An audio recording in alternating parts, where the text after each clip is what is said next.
museum of boring things. Tonight we open our doors to an exhibition of the truly unremarkable, the utterly mundane, yet profoundly powerful.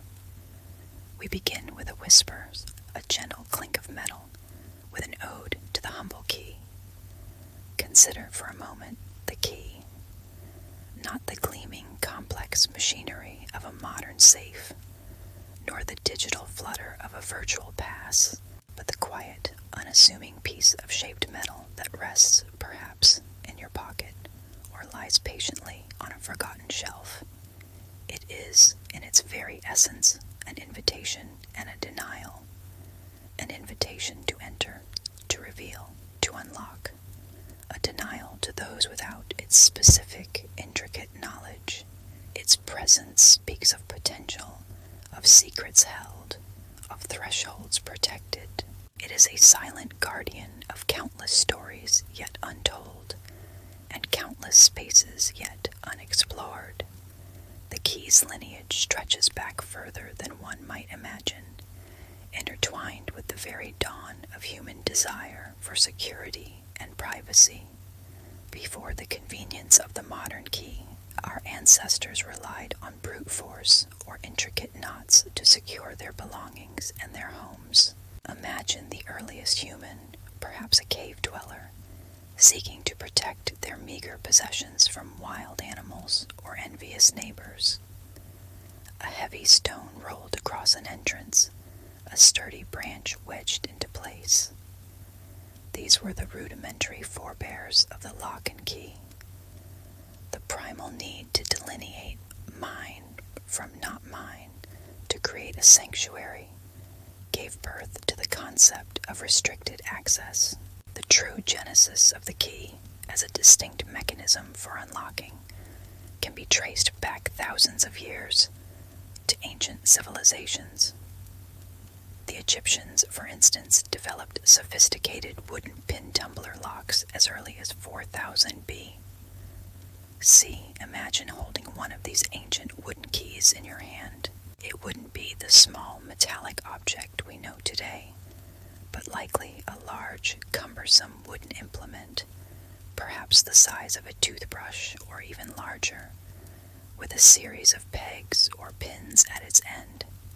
The sensation of its coarse wood against your palm, the faint scent of dried timber, the deliberate, perhaps even clumsy, insertion into a corresponding wooden lock. This wasn't a quick, fluid motion, but a thoughtful, perhaps even somewhat laborious act of engagement. These early keys, though primitive by today's standards, carried the same profound power. They were not just tools, they were extensions of intent, physical manifestations of the boundary between outside and inside, between public and private. The sound they made was not the crisp click of a modern mechanism, but perhaps a soft scraping of wood, a gentle thud as wooden pins fell into place, or the quiet groan of a heavy door yielding to its will. Each turn of such a key was a deliberate act, a small victory of order over chaos, of ownership over uncertainty.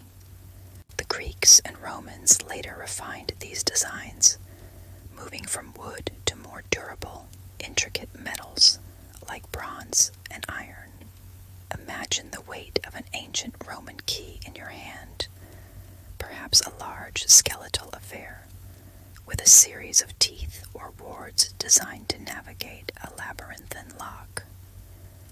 It would feel substantial, cold, and heavy in your palm, a tangible connection to the power it bestowed.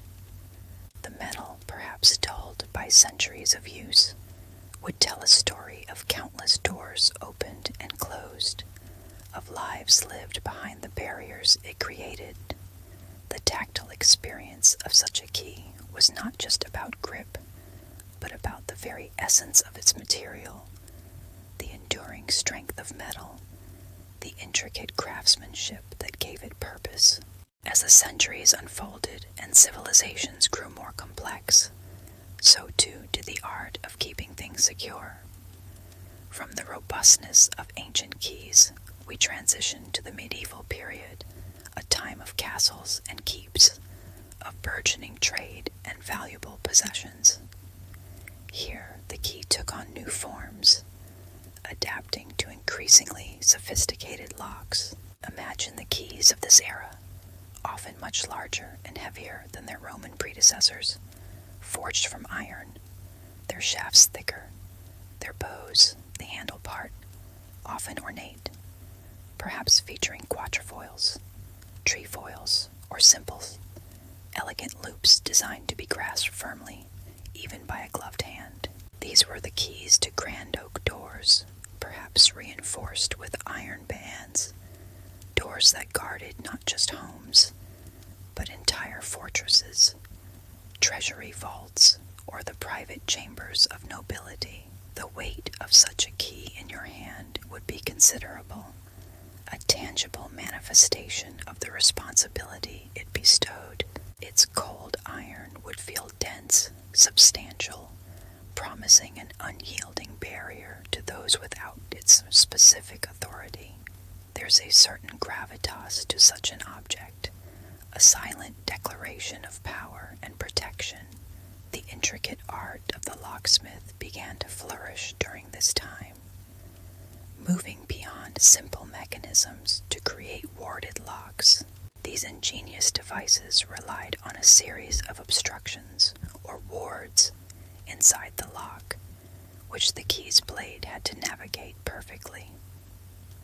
This meant the key itself became a complex, almost skeletal puzzle piece, its tip meticulously cut with a series of notches, slots, and curves, designed to bypass these internal barriers. Think of the delicate precision required, the careful measurements, the artistic eye needed to craft a key that was both functional and a miniature masterpiece of metalwork. Each cut was deliberate, each curve purposeful, creating a unique metal fingerprint. The sound these keys made was not the soft whisper of modern mechanisms, but a more resonant, almost mechanical symphony. The metallic scraping as the key was inserted, the distinct clunk as its warded bit found its way past the internal obstructions, and then the satisfying thud as the heavy bolt retreated. These sounds were reassuring, announcing a successful engagement, a triumph over the intricate challenges of the lock.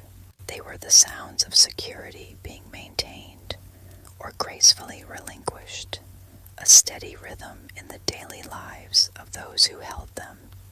The key in the medieval and early modern periods was not merely a tool. It was often a symbol of immense significance.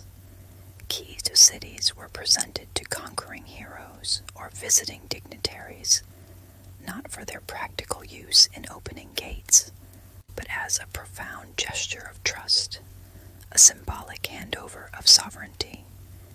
Keys were incorporated into coats of arms, representing dominion and authority. They appeared in religious art, symbolizing access to divine knowledge or the gates of heaven.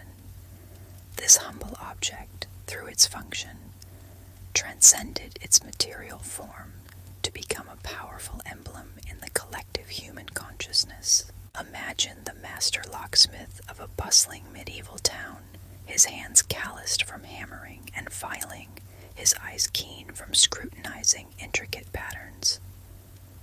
He was a keeper of secrets, a guardian of trust. The keys he forged were unique, often identifiable by their owner or the specific lock they served. There was a sense of intimate connection between the key, the lock, and the person who commissioned it. This wasn't mass production. This was bespoke security. Each key a tailored solution, a silent pact between maker and owner. Holding one of these historical keys, even in our imagination, evokes a sense of journey. It has passed through countless hands, unlocked unknown doors, guarded forgotten treasures. It might have lain in a velvet pouch, jingled on a ring, or been secreted away in a hidden compartment. Each slight imperfection on its surface, each subtle wear mark, whispers a story of its past life, a silent testament to its enduring service. It is a tangible link to the lives of those who came before us, a small piece of continuity in the vast ocean of time. Our gentle stroll through the silent world of the key deepens as we journey further into an era of quiet ingenuity, where the key began its transformation from a heavy, often ornate instrument into a marvel of precision engineering, marking a new chapter in the human quest for security and individual dominion. As the Enlightenment dawned and the Industrial Revolution gained momentum, the focus shifted from sheer bulk and simple warded obstructions to internal mechanical complexity. The 18th and 19th centuries witnessed a quiet revolution in locksmithing, driven by a growing need for greater security against increasingly clever intruders. This era gave us the lever tumbler lock, a significant leap forward. Imagine the key for such a lock, its blade no longer merely skeletal, but carefully cut with precise steps and notches designed to lift a series of internal levers to just the right height, allowing the bolt to slide. This wasn't just about navigating a path. It was about orchestrating a delicate alignment, a mechanical ballet of precision. The keys themselves began to shed some of their ancient heft, becoming sleeker, more refined, yet paradoxically more complex in their internal design. The feeling of such a key in your hand would be different, less about raw power, more about subtle exactitude. The metal, perhaps steel or brass, would feel cool and smooth, but its true magic lay in the minute variations of its cuts. Each shoulder, each valley, each peak on the key's blade was no accident. It was a carefully calculated command, a secret language spoken only to its corresponding lock. The precise angles, the specific depths, these were the whispers of a new era of security. The sound, too, evolved. While the older keys might have produced a clanking or thudding, these new, more intricate mechanisms began to offer a different auditory experience. A softer, yet more satisfying click as the levers aligned, a subtle resistance giving way to a smooth glide as the bolt engaged or disengaged. It was the sound of a perfectly executed task, of a precise fit, a harmonious mechanical partnership. This quiet, confident sound became synonymous with reliable security, a reassuring note in the symphony of daily life. The pinnacle of this mechanical evolution, and arguably the most widespread and enduring lock mechanism to this day, arrived with the invention of the pin tumbler lock, perfected in its modern form by Linus Yale Sr. and Jr. in the mid-19th century. This was a true game changer. The key for a pin tumbler lock is the familiar object we carry in our pockets today, a slender shaft, ending in a series of serrations or bitting, designed to lift internal pins to a precise shear line. This miniaturization and precision allowed for an unprecedented level of security within a remarkably compact form.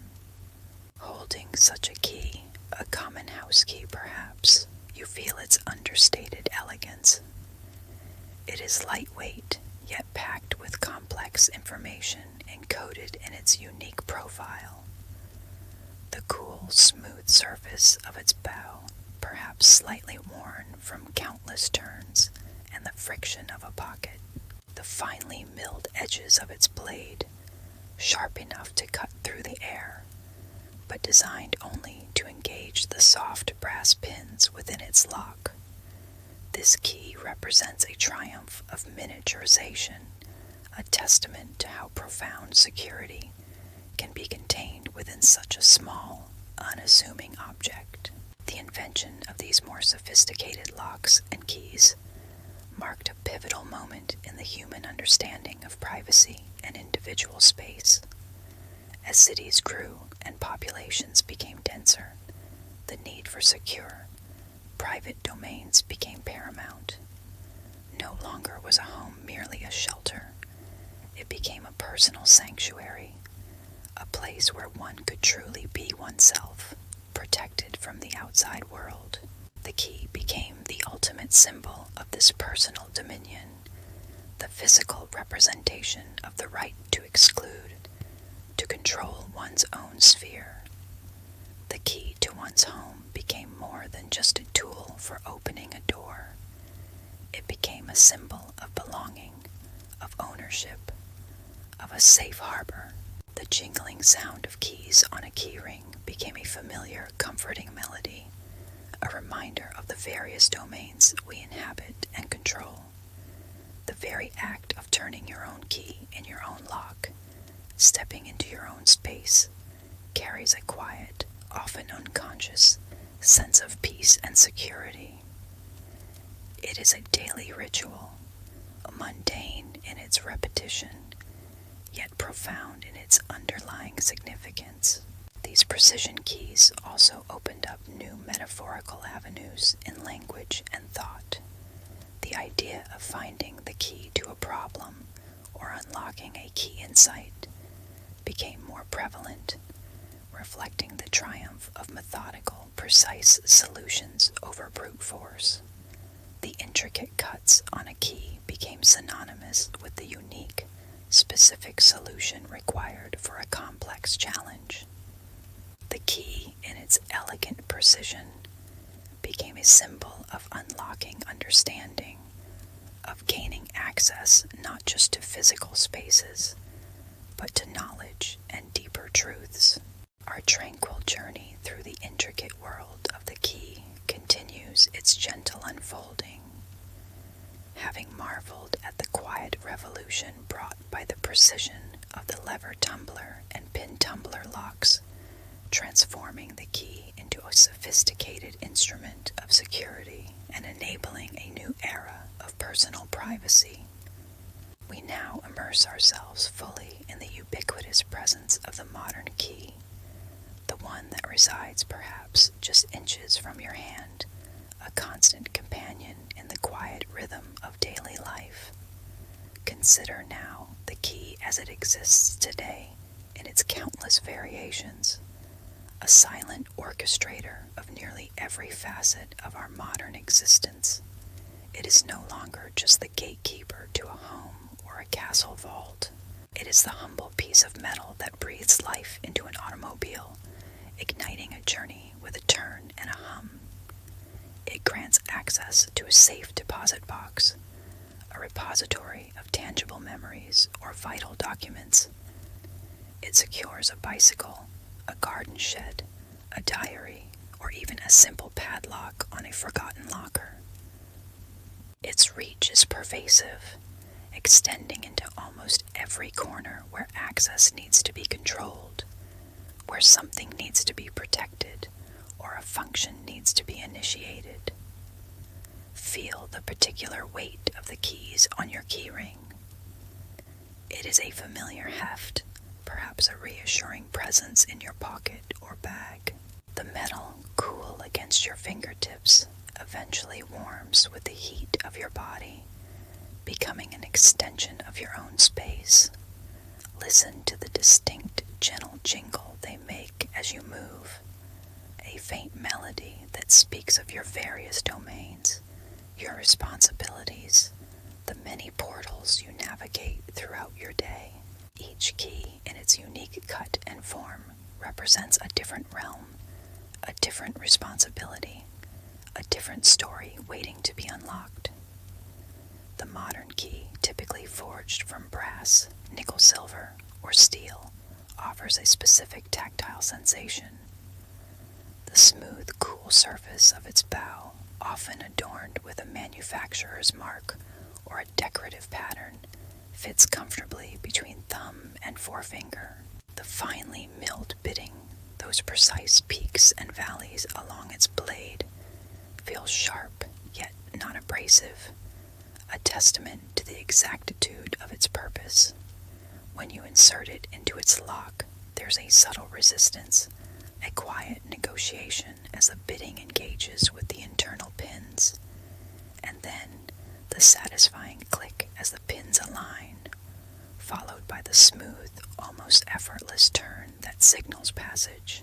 This precise, almost instantaneous engagement is a testament to centuries of quiet innovation.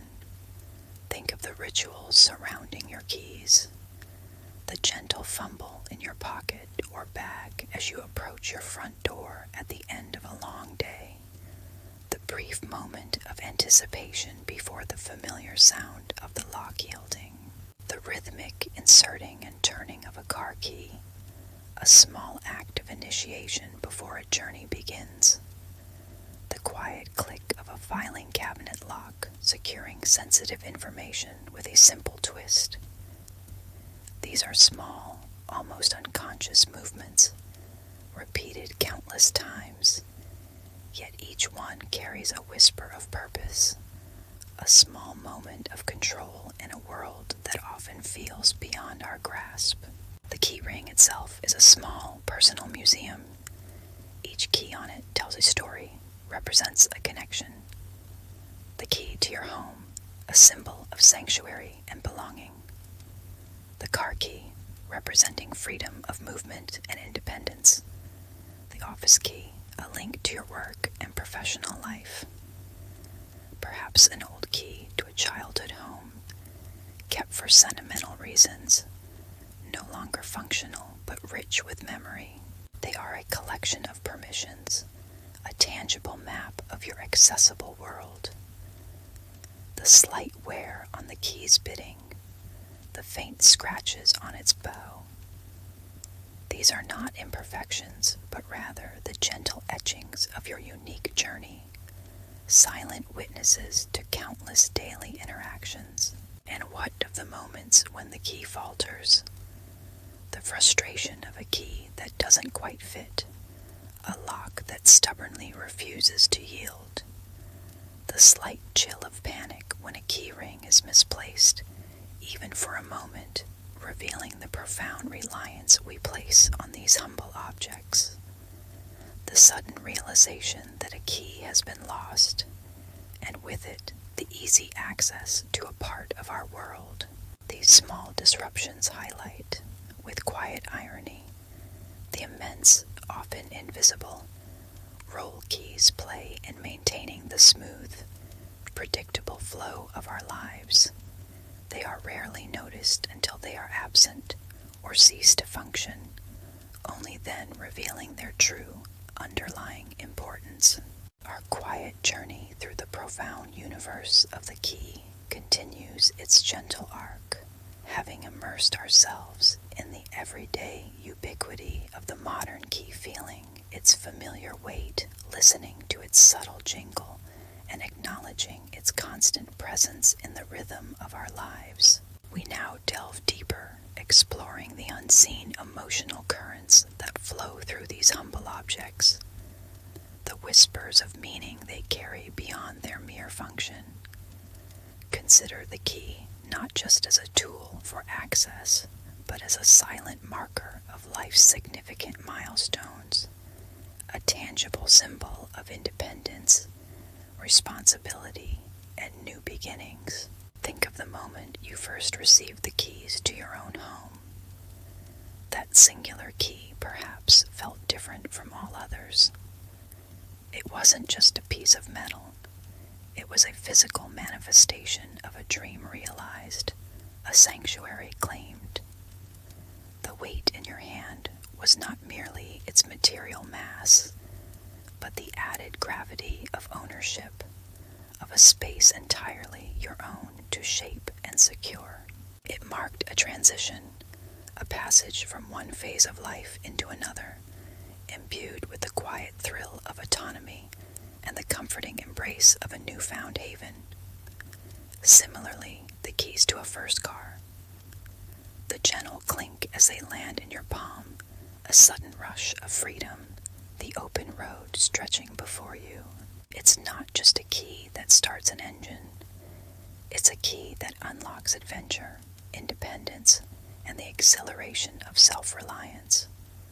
Or perhaps the key to a cherished workspace, a studio, a quiet office where ideas bloom and creations take shape. Each of these keys becomes a silent testament to a journey, a quiet acknowledgement of growth, a tiny metallic trophy of life's evolving narrative. There is also a profound emotional significance in the act of giving or receiving a key. To entrust someone with a key to your home is an intimate gesture, an unspoken pact of trust. It is an invitation into your private world, a sharing of sanctuary. The cold metal warms in the palm, not just from body heat, but from the warmth of the connection it represents. Conversely, to be given a key to a loved one's home, particularly in a time of need or comfort, can feel like a quiet embrace, a symbol of unwavering support, and an unspoken bond. It is a tangible embodiment of care, a small piece of shared vulnerability. Keys are also silent keepers of memory and nostalgia. We often retain keys long after their locks have vanished or their purpose has faded. The key to a childhood home that no longer stands, or a family cottage sold years ago.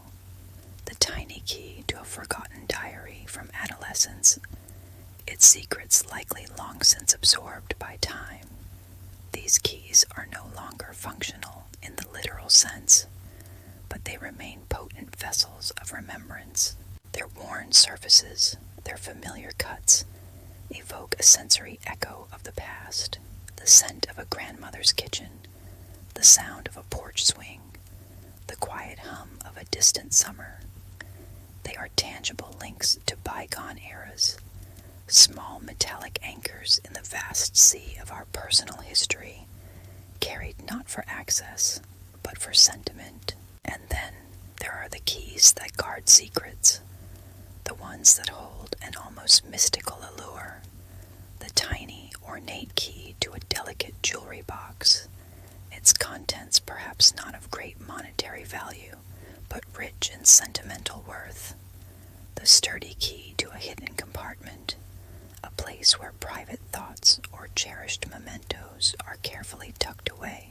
The concept of a skeleton key, a key that theoretically opens all locks, speaks to our inherent fascination with unlocking the unknown, with unveiling hidden truths. The very existence of a key implies something concealed, something protected, something awaiting revelation. This subtle tension between protection and revelation imbues the key with a quiet, almost spiritual power. The silence of a key is often its greatest strength. It does not boast of its capabilities, nor does it demand attention. It simply is. It waits patiently, poised for its moment of purpose, whether that be unlocking a dream, securing a memory, or granting access to a new chapter. Its influence is profound, yet it operates with an almost invisible grace, a testament to its humble yet essential role in defining the very boundaries and possibilities of our lives. Our gentle, contemplative journey through the nuanced world of the key deepens as we approach its contemporary frontiers. We have traversed its ancient wooden beginnings, felt the heft of its medieval iron forms, and pondered the ethereal dance of its digital manifestations. Our focus now shifts subtly from the tangible metal in our hands to the more ethereal, yet equally powerful manifestations of the key in our increasingly digital age, and its pervasive presence in the very fabric of our language and thought. Consider how the concept of key has permeated our lexicon, extending far beyond its physical form. We speak of the key to success, a metaphorical unlocker of achievement. A key insight can suddenly illuminate a complex problem, much like a physical key reveals a hidden space. We identify key figures in history, pivotal individuals who open doors to new eras. There are key moments in our lives, turning points that grant us access to different pathways. This linguistic omnipresence speaks volumes about the key's fundamental role in shaping our understanding of access, solution, and importance. It is a testament to how deeply the very idea of unlocking and revealing is embedded in our collective consciousness. This abstract key, however, has begun to manifest in new, invisible ways in our physical world. We are living through a quiet revolution in access, where the traditional metal key is gradually, almost imperceptibly, being supplemented and sometimes replaced by a symphony of digital whispers and biometric readings. Think of the key card, a sleek rectangle of plastic that glides into a slot, prompting a soft beep and a gentle click, or the key fob, emitting an unseen signal that communicates with a distant vehicle, unlocking doors with an almost magical detachment. These are keys stripped of their intricate bitting, their physical precision replaced by encoded data, by the silent language of radio waves and microchips. The sensory experience of these new keys is markedly different, yet still profoundly familiar. There is no cold metal, no satisfying weight, no distinct jingling on a ring. Instead, we encounter the subtle hum of a smart lock, engaging the soft glow of an LED indicating access granted, the fleeting warmth of a fingerprint scanner, or the reassuring whir of a garage door opener. These are the sounds and sensations of the dematerialized key, where access is no longer granted by physical manipulation, but by the recognition of information, by the successful transmission of a digital handshake. The tangible interaction is replaced by a fleeting, almost ethereal connection, yet the underlying principle of exclusive entry remains steadfast. Consider the growing prevalence of biometric keys. Your fingerprint becoming the ultimate, undeniable key to your smartphone. Your iris scan granting access to a secure facility. Your face recognized by a smart home system. Here, the key is not an external object at all, but an intrinsic part of your very being. It is an extension of identity, a unique biological pattern becoming the solitary passport to your personal domains. This fusion of self and key is a powerful, if sometimes unnerving, progression, blurring the lines between who we are and what we can access. The quiet irony here is that the most secure key is the one you can never lose, but also the one you can never share. Yet, this shift towards convenience and abstraction is not without its own quiet anxieties. The familiar weight of a physical key in your hand, its tangible presence, offers a subtle comfort, a reassurance of control. A lost metal key might mean a locksmith and a new lock, but a forgotten password, a dead phone battery, or a network glitch can render an entire digital life inaccessible, leaving one feeling adrift in a world of locked information. The sudden feeling of being locked out in the digital age, unable to access an email, a bank account, or a smart home, reveals that the fundamental human need for keys for access remains as potent as ever, even when the key itself has become invisible. This evolution of the key, from a simple wooden peg to a complex algorithm, speaks volumes about our ongoing journey as a species. We strive for greater security, greater convenience, and a more seamless integration with our environments. But even as the key transforms, becoming less tangible and more informational, the core concept endures: the precise fit, the unique permission, the delineation between inside and outside. The key, whether metal or digital, remains a silent testament to our inherent desire to define boundaries, protect what is ours, and selectively open doors to new possibilities. In its pervasive presence and its unassuming function, the key continues to be a profoundly boring thing, yet one that quietly shapes our interactions with the world in ways both seen and unseen. Our extended contemplative journey through the quiet, intricate universe of the key now gently draws to its close. We have traced its remarkable evolution from the rudimentary wooden pegs of ancient Egypt to the robust iron guardians of medieval castles, marveled at the precision of its modern mechanical forms, and pondered the ethereal dance of its digital manifestations. We have felt its weight in our hands, heard its jingle in our pockets, and understood its profound emotional resonance as a symbol of trust, memory, and new beginnings. We offer a final, lingering contemplation, an ode to the key in its entirety, recognizing its silent heroism and its enduring, irreplaceable role in the tapestry of human existence. Through millennia, the key has been a constant, humble companion, adapting its form to suit the ever-evolving needs of humanity, yet never straying from its core purpose. From the weighty hand-forged tools that secured the first granaries and dwellings safeguarding the nascent concepts of property and privacy, to the slender, precision-milled slivers of metal that now grant us access to our homes, our vehicles, and our very digital identities, the key has silently accompanied our journey through time.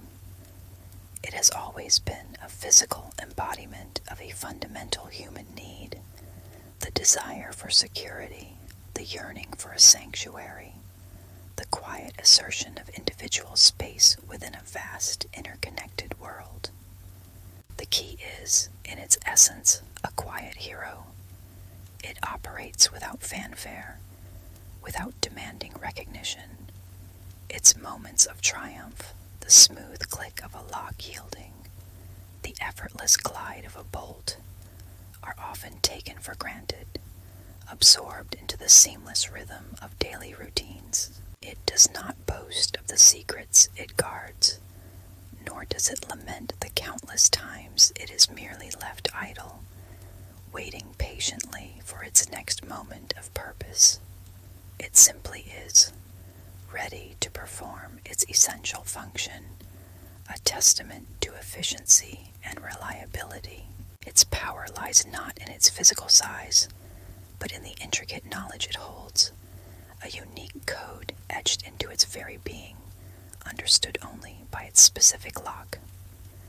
This quiet power extends far beyond the tangible. The key is the ultimate symbol of access and exclusion, two fundamental principles that shape our lives. It delineates boundaries, creating clear distinctions between the public and the private, the known and the unknown, the safe and the potentially threatening. It grants us the profound liberty of choosing who may enter our most personal spaces, and conversely, it protects us from unwanted intrusion. This duality, this subtle dance between opening and closing, between invitation and denial, is the very essence of the key's enduring significance. It allows us to curate our existence, to define our own realms.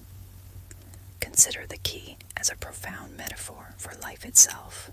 Is not every challenge a locked door, awaiting the right key of understanding, perseverance, or innovation to open it? Every news opportunity, a gate that requires the key of courage or preparation to pass through. The elusive key to happiness, the key to wisdom. These are not physical objects, but abstract concepts that underscore our continuous quest for unlocking potential, for gaining access to deeper truths and richer experiences. The key, in this sense, becomes a universal symbol of possibility, a constant reminder that for every lock there exists a unique solution, a precise fit waiting to be discovered. Even as we witness the key's transformation from a solid, metallic object to an invisible stream of data or a biological imprint, the core concept remains unbreakable. The beep of a key card, the flash of an LED, the recognition of a fingerprint, these are merely new forms of the same ancient magic. They continue to represent that unique permission, that specific code that grants passage.